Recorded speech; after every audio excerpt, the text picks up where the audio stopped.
आप सभी का स्टोरी टेल्स यूट्यूब चैनल में स्वागत है। हम आपके लिए रोजाना दिलचस्प स्टोरीज लेकर आते हैं। तो चलिए शुरू करते हैं ये एपिसोड। रात का सन्नाटा हर तरफ पसरा हुआ था। हल्की रोशनी में रोहन अपने लिविंग रूम में अकेला बैठा था। उसकी आंखें बंद थीं, लेकिन उसका दिमाग बेचैन था। वह आयशा के उस अचानक किस के बारे में बार बार सोच रहा था। वह पल उसके मन में किसी फिल्म की तरह चल रहा था। क्या मैंने सही किया? उसने खुद से सवाल किया।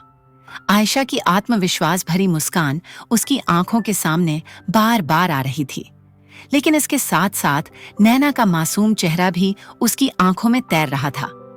आयशा की बोल्डनेस, उसकी हिम्मत उसे आकर्षित करती थी। वह लड़की थी जो हमेशा अपने दिल की सुनती थी, सोचने से पहले कदम उठाती थी।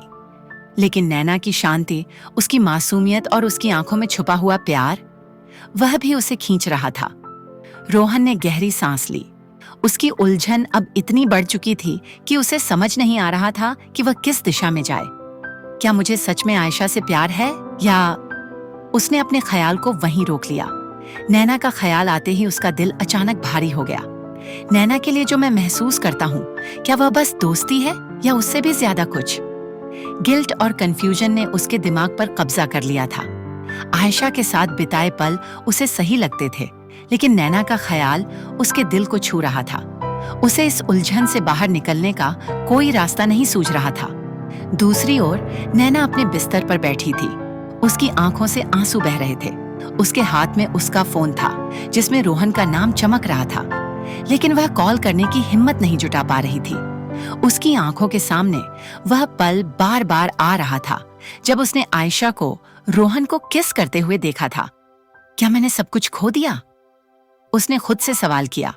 उसकी आंखों से आंसू और तेजी से बहने लगे। उसके दिल में एक कड़वाहट थी, लेकिन उससे भी ज्यादा खुद के लिए निराशा। क्या मैं इतनी कमजोर हूं कि अपने जज्बात भी बयां नहीं कर सकती? उसने खुद को कोसा। फोन के स्क्रीन पर बार बार रोहन का नाम देखती रही। उसने कई बार कॉल करने की कोशिश की, लेकिन हर बार डर ने उसे रोक लिया। शायद अब बहुत देर हो चुकी है, उसने गहरी सांस लेते हुए खुद से कहा। आंखों में आंसू लिए वह बिस्तर पर लेट गई, लेकिन उसके दिल और दिमाग में हलचल जारी थी। आंसू रुकने का नाम नहीं ले रहे थे, और उसके अंदर का दर्द उसे चैन से सोने नहीं दे रहा था। उधर आयशा का आत्मविश्वास आसमान छू रहा था। उसने सोच लिया था कि अब रोहन उसके करीब आ चुका है। ऑफिस में उसकी चाल ढाल पहले से अलग थी। हर बार जब वह रोहन के पास जाती, उसके बोलने के अंदाज में एक नया जोश और आत्मविश्वास झलकता। एक दिन उसने हंसते हुए रोहन से कहा, कल रात काफी इंटरेस्टिंग थी, है ना? उसकी आंखों में चमक थी, जैसे वह फिर से उस पल को दोहराना चाह रही हो। रोहन ने उसकी ओर देखा, लेकिन उसके चेहरे पर मुस्कान और माथे पर हल्की चिंता की लकीरें थीं। आयशा ने सोचा कि रोहन भी उसी तरह महसूस कर रहा है। उसने और करीब आकर कहा, शायद अब हम और करीब आ रहे हैं, है ना? रोहन उसकी ओर देखता रहा। उसके दिल में उलझन और बढ़ गई थी। आयशा की हंसी और आत्मविश्वास उसे और अधिक असमंजस में डाल रहे थे। देर शाम ऑफिस लगभग खाली हो चुका था। नैना अपने डेस्क पर काम करने की कोशिश कर रही थी, लेकिन वह हर वक्त रोहन से बचने का प्रयास कर रही थी। अचानक रोहन उसके पास आ गया। उसकी चाल में हल्की झिझक थी।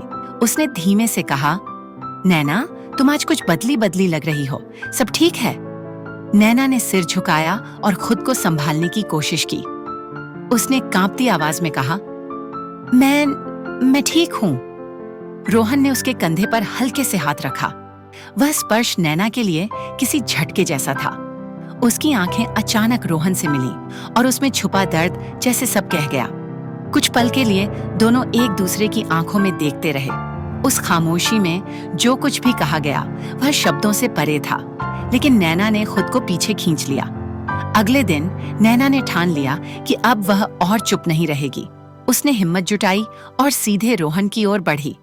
रोहन ऑफिस के एक कोने में बैठा था, अपने विचारों में खोया हुआ। नैना उसके पास गई। उसकी हथेलियां पसीने से भीगी हुई थीं, लेकिन उसने कहा, रोहन, मुझे तुमसे एक जरूरी बात करनी है। रोहन ने उसकी ओर देखा। उसकी आंखों में सवाल था, जैसे वह भी इस पल का इंतजार कर रहा हो। नैना की आवाज कांप रही थी। उसने कहना शुरू किया, मैं तुमसे कुछ। लेकिन उसके होंठ कांप गए। तभी अचानक आयशा वहां आ गई। उसने मुस्कुराते हुए रोहन के कंधे पर हाथ रखा और कहा, रोहन, तुम्हें याद है ना, हम आज रात डिनर के लिए जा रहे हैं। नैना के चेहरे का रंग उड़ गया। उसके होंठ जो कुछ कहने वाले थे वहीं थम गए। उसकी आंखों में आंसू थे, लेकिन उसने कुछ नहीं कहा। वह चुपचाप वहां से चली गई। रोहन ने नैना और आयशा के बीच देखा। वह खुद को इस हालात में फंसा हुआ महसूस कर रहा था। उसके दिल और दिमाग में सवाल ही सवाल थे, लेकिन जवाब कहीं नहीं था। क्या नैना कभी अपने दिल की बात कह पाएगी? क्या आयशा का आत्मविश्वास रोहन को अपनी ओर खींच लेगा? या रोहन की उलझन इस प्रेम त्रिकोण में नया मोड़ लाएगी? अगले एपिसोड में जानिए। तो दोस्तों, अगर आपको यह एपिसोड पसंद आया हो तो हमारे चैनल स्टोरी टेल्स को सब्सक्राइब करना ना भूलें। वीडियो को लाइक करें, शेयर करें और हमें कमेंट में बताएं कि आपको यह एपिसोड कैसा लगा। मिलते हैं अगले एपिसोड में। धन्यवाद।